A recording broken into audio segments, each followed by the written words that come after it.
Well, I had particular aims in terms of how to make it bad, but I was also genuinely trying to create a lecture sort of lecture that many of us have sat in. So, with the idea of what I was trying to do genuinely as a lecturer might try to do, but do poorly, was to get the students enthused about this author and who was she. Especially if some of them maybe didn't like the story as much, maybe if they had some contextual information about Annie Proulx, that might give them a way into the text. So that's certainly why I started in that way. And also then tried to go through some of the sorts of things that many of us do in a lecture, which is set up ideas to then explore more fully in a seminar situation, or to plant ideas in students' heads for things they might want to explore more on their own, perhaps in an essay context. So what I was trying to do was present the sorts of things that we do in a lecture, but to how perhaps they're not done, a not very good methodology for doing them.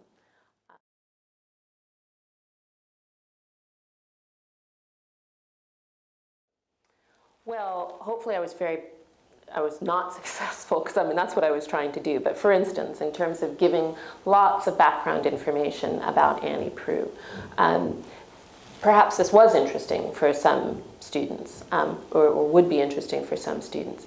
But the lecture really wasn't the best way of delivering this information to them. I was wasting valuable time, precious. The lecture is a precious, precious time that the lecturer has with the students in terms of setting things up.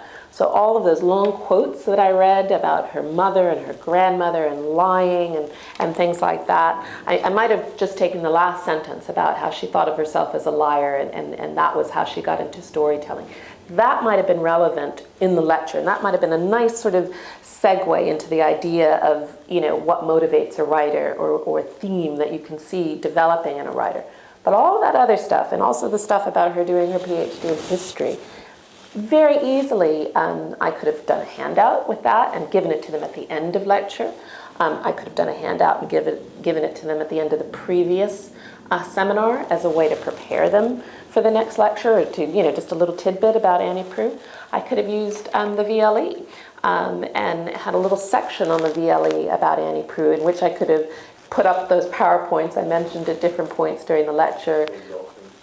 Or got them to. Or exactly, I could have gotten them to look for this information. And I think that actually is even better, because much of what I was doing in this lecture was spoon feeding them, just doing what we call an information dump. And some of the information was perhaps relevant, most of it was irrelevant.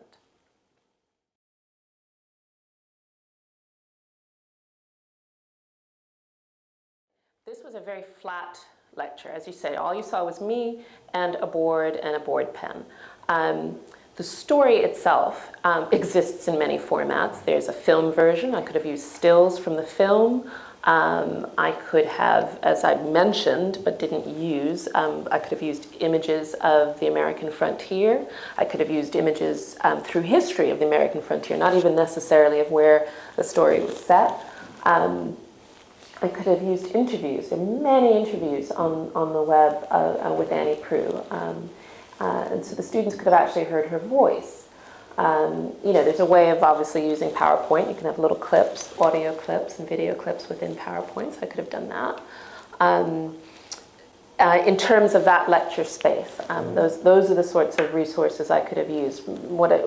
As I said also, there's a way in which, in terms of preparing students for lecture, or for preparing them after this lecture for their seminar, I could have given them specific tasks to upload relevant images or audio clips, things that they think were interesting ways of thinking through Brokeback Mountain. Several years ago, some of our students at Early Career Lecturers gathered all sorts of spoofs about Brokeback Mountain, the movie, which were really, really interesting and could have been used when talking about queerness or sexuality or homophobia when exploring those themes. So for instance, I could have divided the class up into themes or just told them to choose a theme and to find some audio-visual clip to put on a collective class VLE. Again, this would have gotten them involved.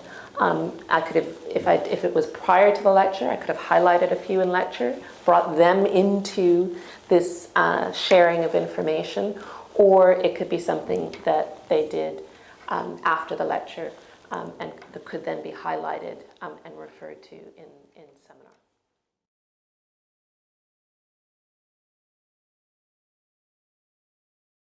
No.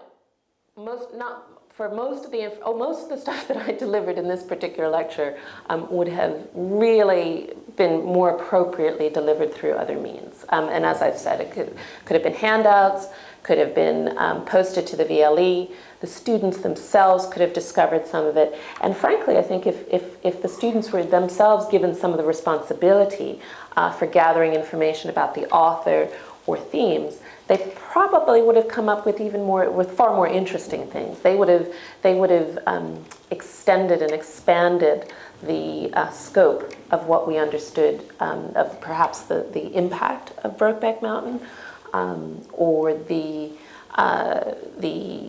context of cowboys and American masculinities. I mean, there's lots of other, far deeper and richer sorts of resources. When you open it up to 75 or 50 or 100 people, you're going to get a lot more.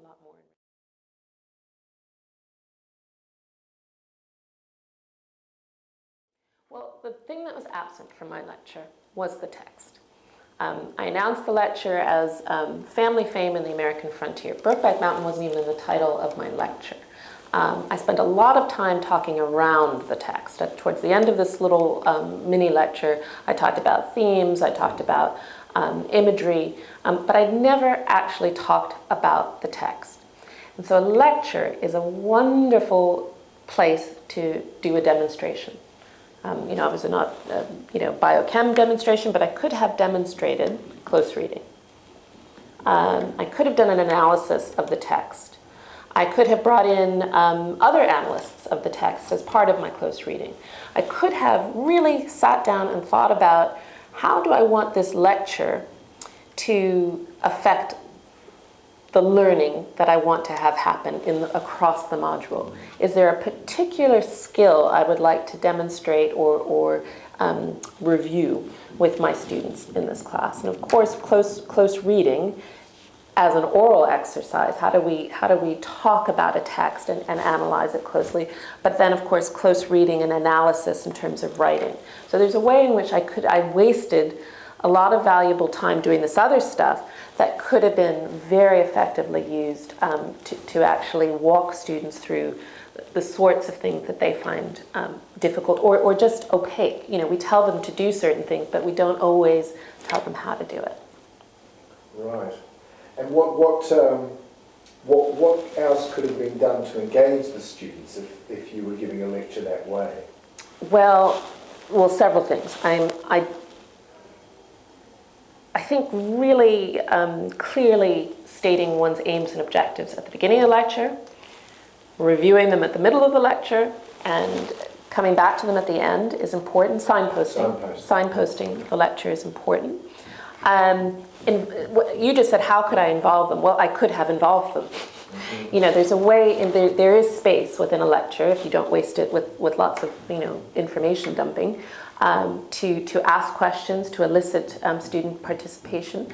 This does not, I think some lecturers feel like that is relinquishing control or perhaps, inadvertently impacting their timing of the lecture. But frankly, I think you can, factor in 5 minutes or 7 minutes. So for instance, with themes, I could have very easily opened that up to students. What are some of the key themes? And that would have actually been very important for me going into seminar. Do they understand what I mean when I ask them what the themes are? Have they picked up on what the key themes are? Are they leaning in one direction, or all of them talking about just one aspect of it? So I would have been able to do a little diagnostic questioning, as it were, and at the same time providing a little variety in the hour, in the sense that it wasn't always my voice. And I think that's how involving them in questions or using audiovisual. The other thing, of course, is I could get them to find parts of the text. I could divide them up again for 5 minutes, maybe 7 minutes, and have them work in partners in the lecture, so that, because not everybody's going to want to put their hand up in a lecture, and they could talk with each other about an idea in the text. And again, that would perhaps prepare them for the next part of the lecture I was about to give, or consolidate the section of the lecture that I had just given. So those are some possibilities of literally involving the students in that lecture, and that means they're not sitting there passively.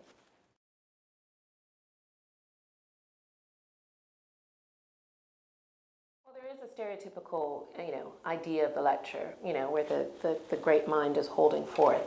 And I think some students definitely do come with that expectation, and they also have they make a very clear distinction that seminar is where they talk, lecture is where they're talked at. And this varies. Not all students feel this way. I mean, I think lecturers also have some stereotypes of students, that they're going to sit there and text the whole time, they're not really listening, they're not really taking notes, or they're just sort of staring blankly at you. You don't really get a lot of sense of, whether they're with you or not.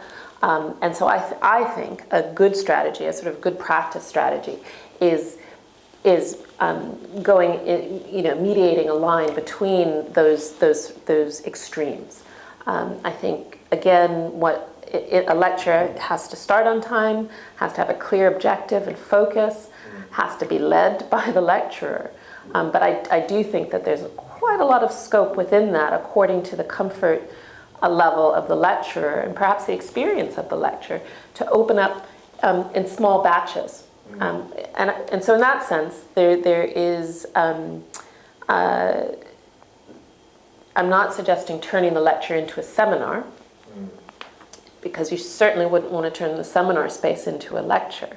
But I do think involving students a little bit more has mutually beneficial outcomes in terms of you being able, again, to have a diagnostic sense of where your students are in that hour, and also then therefore adjusting and being able to reinforce or go over a point as necessary. And as with that, you started by asking me, how would you manage student expectations of a lecture?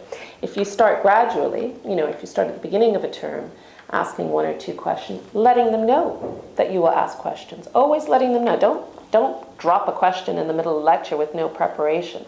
But they'll get used to it. They'll get used to it. They'll be prepared for it.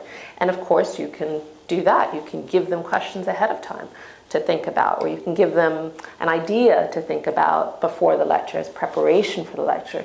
And I think that, again, you are acclimatizing them to your particular teaching style, and that they will always appreciate those sorts of things being signposted as well, so that they know what to expect.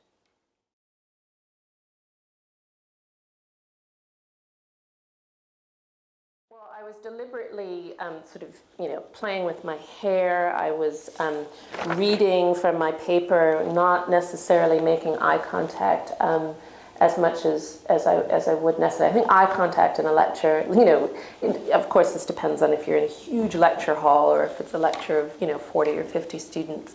I had my back to my students very often. These are all examples of bad practice.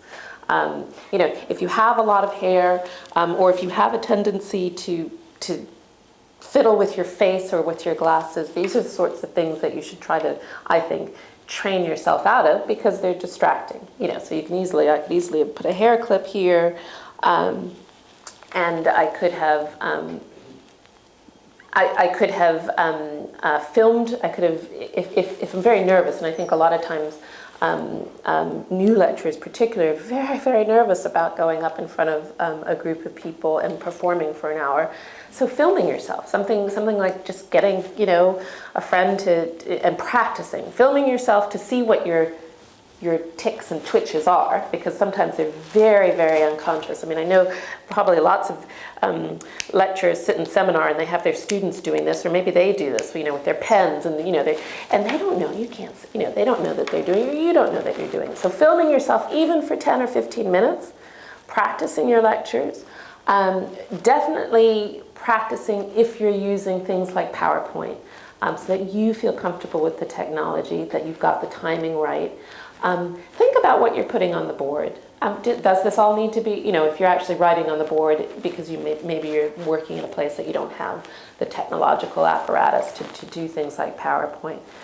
Is it really a good use of your lecture time to spend a lot of it writing things down? Could that be done ahead of time and put onto a handout and perhaps posted to the VLE or literally given as a handout at the end of lecture?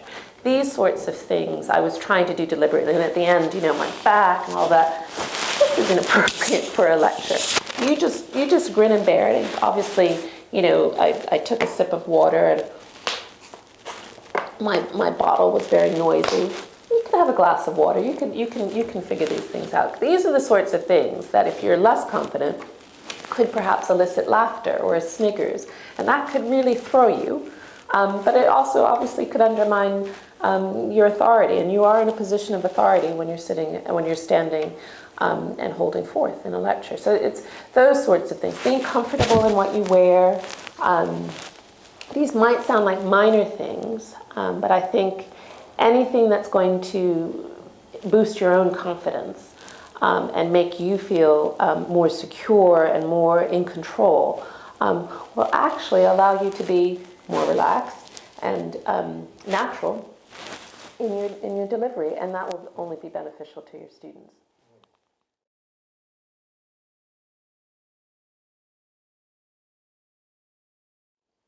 Well, all of the things I just mentioned we'll sort of automatically get more savvy about, because the minute we think we're being recorded, other than when we're recording a deliberately bad lecture, we sort of straighten up a bit and fix the hair and think about things are as they should be visually, but also orally. Am I speaking clearly? Am I speaking down into my chest this way? So that will be interesting in terms of the knock-on effect